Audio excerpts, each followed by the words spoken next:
knock, human. Bold move, sister. Some witch fantasy? Did you hate living with me that much? And you're going to help me, Collector. Today's the anniversary of my dad passing away. I had you as a big sister.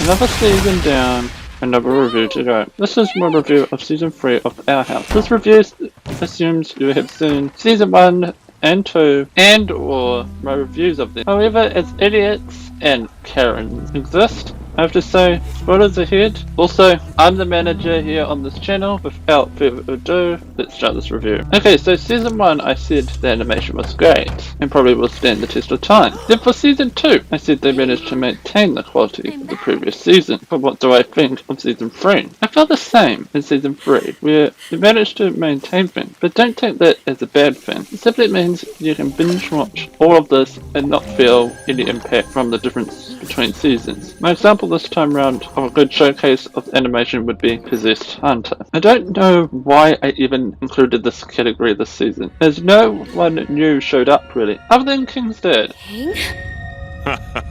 No, but he does get his good looks from me. Otherwise, everyone seemed to be established at this point. We did see more of Camilla this season though.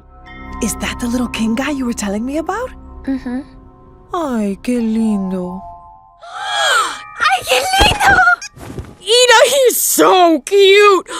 However, for consistency between every Our House season review, it felt like the category should remain so it's an easy comparison. However, despite all this, I gotta say everyone used this season seems a pivot, but I remain the same. However, the one new character I mentioned, I wish had more screen time, but compromises obviously were needed to be made due to the shorter season. So this season pretty much was a matter of sticking with status quo for life, and it showed at times unfortunately.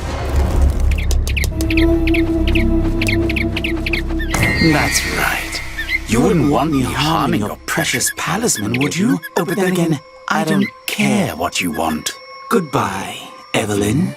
Okay, here's a spoiler warning before I get into juicy bits of the review. If you want to avoid this bit, skip ahead to the time future me put on screen, but due to this shorter season, I won't take long. The story literally picks up where the previous season started, even going as far as to reuse a scene at the very start. We begin with Luce and friends trying to work out how to get back. They find a way back, but prior to that we discover that Bolos actually survived.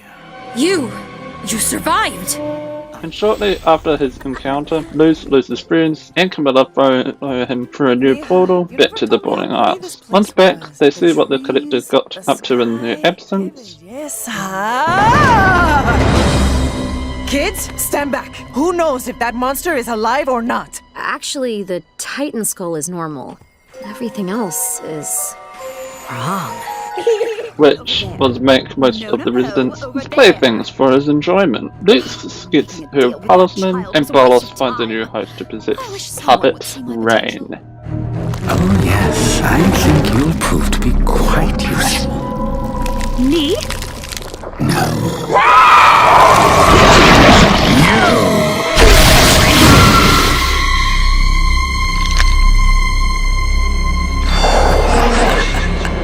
Luce, King, and Ida try to get through to the Collector, who at the end of the day just seems to be a troubled kid. Bolos later possesses the Titan's body, aka the Boiling Isles itself. And we get one thing with the final fight, where Luce, oh that's a mouthful, tries to get in, but once she returns, she destroys Bolos once and for all.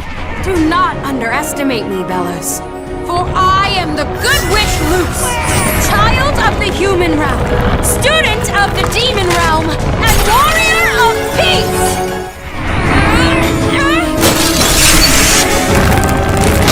Now eat this, sucker!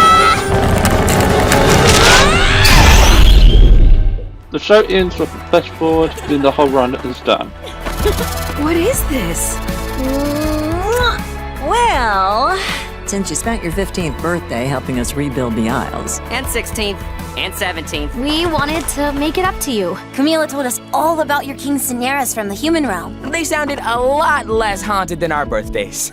So, what did I think of Season 3's story? I think it had good vibes, but the execution felt affected by the shortening. Other than saying it has good bones, I don't think it has any other redeeming factors. I said in previous reviews I couldn't wait for more, but this doesn't feel like more enough. What?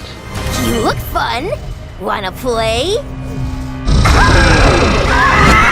Additional things can I even say this time? In both previous reviews I had made comments about the intro. This season, if I can even call it one, seems to step right into the action mostly, as if they have no time for an intro this time round. It sucks, as the theme tune rocks. Game of Thrones' final 2 seasons were shortened too, and there I felt the impact too. However, I felt the shortening here did even more damage. It felt like some elements had barely any build-up, or none at all. I feel Disney really dropped the ball with this season. Now eat this, sucker! Now eat this, sucker! Now eat this, sucker! So, let's come to this, the end of my review of ending season of Our House. After praising season 1, did saying 2 improved on it, 3 feels like they took a big steamy dump on the series. If it wasn't for the fact that they still somehow managed to end the story, I would have been hoping they could have redeemed themselves with a season 4, but that doesn't feel like it could work now. I disappointingly give season 3 of the Our House a low 6.5 out of 10, which is a far cry from the 8 and 9 from the previous season.